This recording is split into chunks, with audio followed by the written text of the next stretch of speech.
जी अस्सलाम वालेकुम। आप देख रहे हैं लर्निंग टू लिव।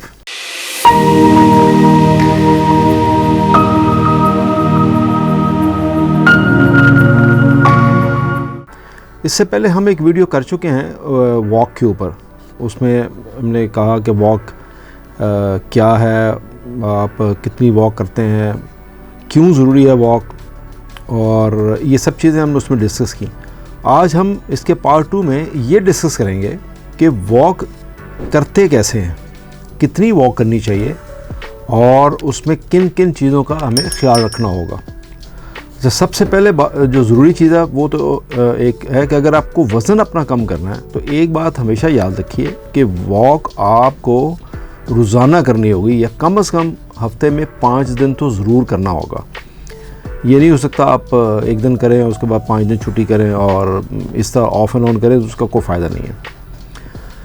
हम में से बहुत सारे लोग जिम जाते हैं और बहुत सारे लोग ऐसे हैं जो कि मुख्तलिफ डाइट प्लान अख्तियार करते हैं, मगर ये नहीं जानते कि एक लंबी वॉक वज़न कम करने में बहुत हद तक मुअस्सर साबित होती है।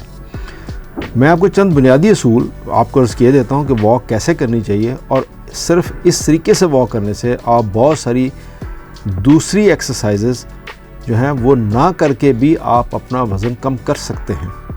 एक सादी वॉक को आप एक मुकम्मल ट्रेनिंग सेशन में कैसे बदल सकते हैं, ये मैं आपको बताऊंगा।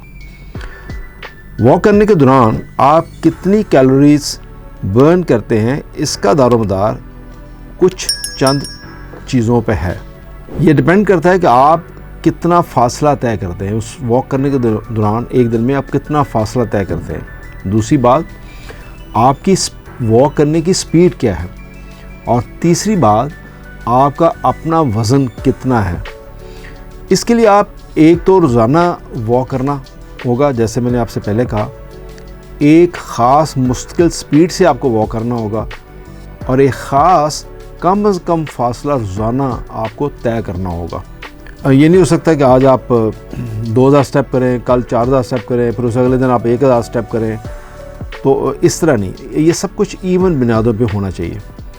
अगर आप रोज़ाना वॉक कर रहे हैं और वज़न कम नहीं हो रहा, तो आपको अपने स्टेप्स ज़्यादा करने होंगे, मगर ये याद रखिए कि आप ओवरडू ना कीजिएगा, और ना ही इस तरह ओवरडू करें कि आपको एक्सर्जन हो जाए, बहुत ज़्यादा थकावट आपको महसूस हो। लिहाजा कोशिश ये करें कि कम से स्टार्ट करें और रोज़ाना की बुनियाद पर आहिस्ता आहिस्ता आप अपनी वॉक, उसकी स्पीड और उसका फासला बढ़ाएं, यानी स्टेप्स, स्पीड और फासला बढ़ाएं। दूसरी चीज़ यह है कि कम से कम आपको कितने स्टेप करने चाहिए रोज़ाना ताकि वज़न कम हो सके।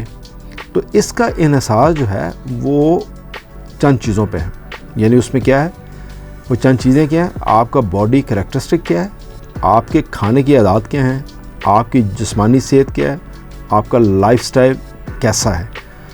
तो ये सब चीज़ें इस पर डिपेंड कर होता है कि आपका वज़न कितना कम होगा और कैसे कम होगा। बहरहाल इसमें एक चीज़ का आप ज़रूर ख्याल रखिए जब आप ये वॉक कर रहे हों, तो इसमें ये देखिए कि आप कितनी कैलोरीज़ इनटेक कर रहे हैं और कितनी कैलोरीज़ आप बर्न आउट कर रहे हैं। इन चीज़ों का आप ज़रूर एस्टिमेट याद रखें। अपने खाने के टेबल से देख के आपने कितनी कैलोरीज ली, कितना खाना आपने खाया, और फिर उसके लिए देखें अगर आपने एक दिन में अब 1000 कैलोरीज़ आपने इनटेक कर ली और आपने वॉक की सिर्फ 50 कैलोरीज़ की बर्न आउट की या 100 कैलोरीज बर्न आउट की, तो इस तरह काम नहीं बनता।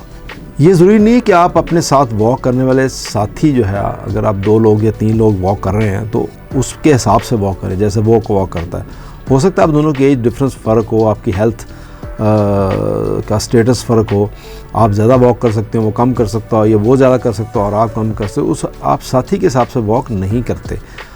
हर रोज़ मुख्तलिफ हो सकता है, और ये आपको पहले से ही सारा प्लान करना होगा कि आपने कैसे वॉक करनी है, किस साथी के साथ वॉक करनी है और कितनी करनी है। मैं कुछ स्टेटमेंट्स आपको नीचे मेंशन करूँगा, वो स्क्रीन पे आपके पास आ भी जाएंगी, तो उस स्टेटमेंट से आप हिसाब लगा सकते हैं कि आपको किस तरह कितनी वॉक करनी चाहिए। यानी फ़र्ज़ करें आपको 100 कैलोरीज़ बर्न करनी है, तो ये याद रखिए उसके लिए आपके लिए कम से कम 2000 स्टेप्स चाहिए होंगे। और जो कि अंदाज़न एक एवरेज स्पीड के साथ 1 मील बनता है। इसी तरह अगर आपको 2 पाउंड अपना वज़न कम करना है तो आपको 1,40,000 स्टेप्स करने होंगे, 140,000 स्टेप्स 2 पाउंड वज़न कम करने के लिए। ये एवरेज स्टेटमेंट्स हैं, ये ऐसा नहीं है कि ये फ़िक्स नहीं है ये।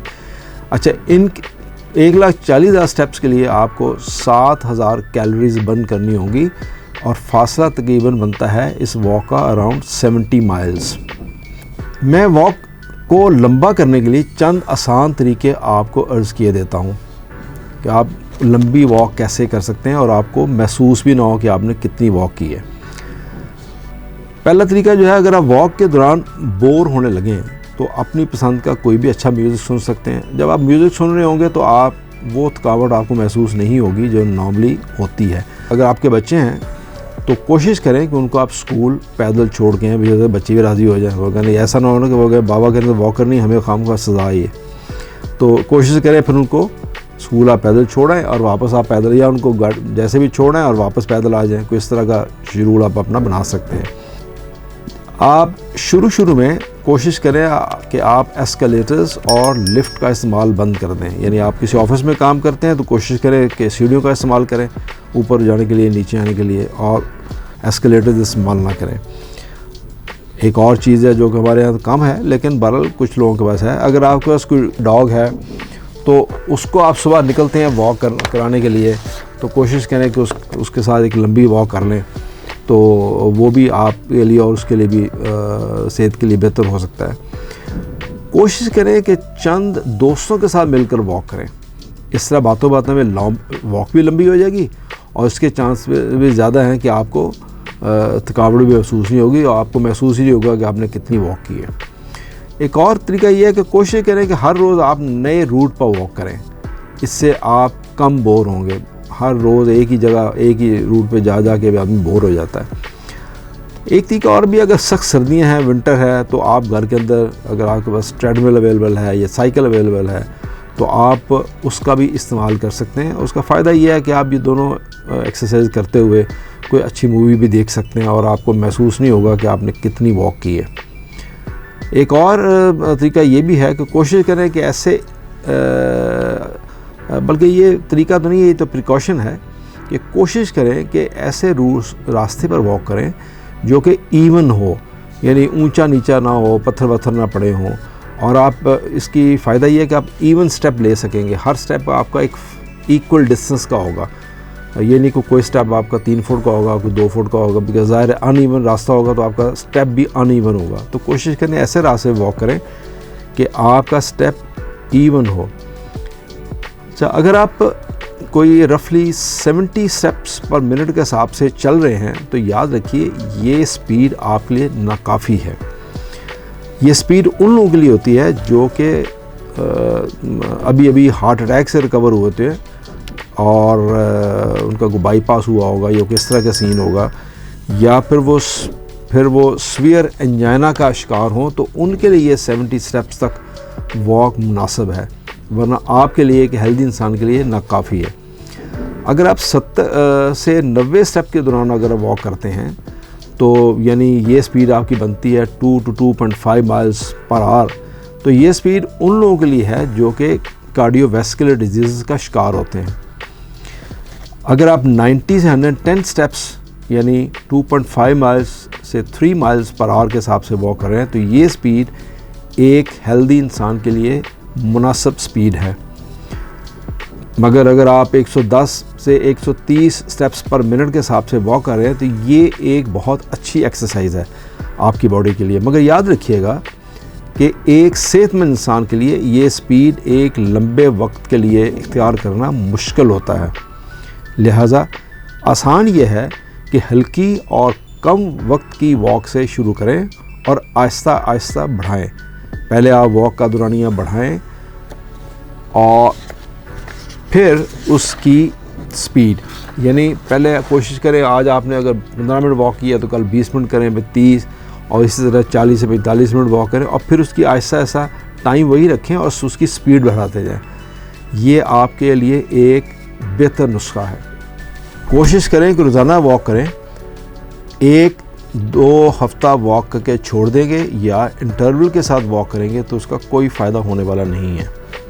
ऐसा ना हो कि आप 1 दिन वॉक करें फिर 3 दिन छुट्टी, या 2 दिन वॉक करें फिर 5 दिन छुट्टी, तो इस तरह का कोई फ़ायदा नहीं है फिर इस चीज़ वॉक करने का। इस तरह का कोशिश करें कि खाने से पहले वॉक करें, या फिर कम से कम खाना खाने के 1.5 घंटे के बाद वॉक करें।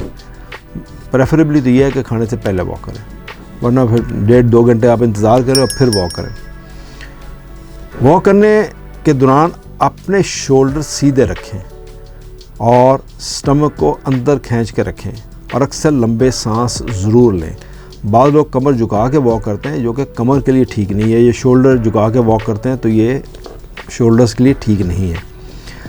एक और बात जो बड़ी इंपॉर्टेंट है कि एक स्लो वॉक, और वो भी कम फासले तक, सेहत के लिए बिल्कुल फजूल है। यानी आप आहिस्ता आहिस्ता वॉक कर रहे हैं और ऐसे ही कोई 1000-1200 स्टेप्स कर रहे हैं तो उसका कोई ख़ास फ़ायदा नहीं है अगर आप सेहतमंद इंसान हैं। अगर आप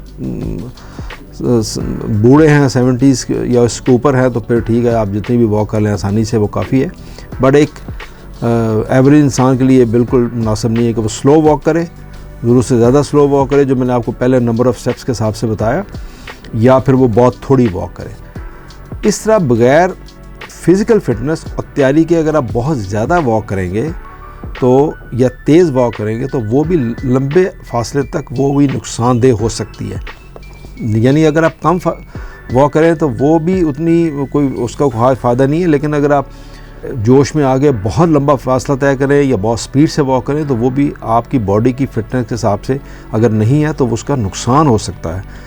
तो वॉक करते हुए आपको चाहिए कि लंबे सांस ज़रूर लेते रहें। वॉक के दौरान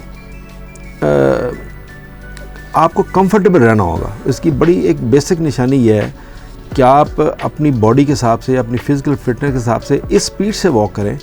अगर आप स्टेप्स नहीं भी गिन सकते तो इस स्पीड से आप वॉक करें कि आप 2 दोस्त आपस में वॉक कर रहे हैं तो वो सांस फूले बगैर आपस में बात कर सकें। ये एक आसान नुस्खा है, वरना स्टेप्स काउंट तो आप कर ही सकते हैं। आजकल बड़ा आसान है ये काउंट करना, बिकॉज स्मार्ट वॉचेस आ गई हैं, इन सब चीज़ों का, कैलोरीज बर्न का, स्टेप्स का, हर चीज़ उससे पता चल जाता है। अगर आप रेगुलर वॉक करते हैं तो अपने ख्यालात कमेंट सेक्शन में ज़रूर भेजिएगा। Thank you. अल्लाह हाफ़िज़।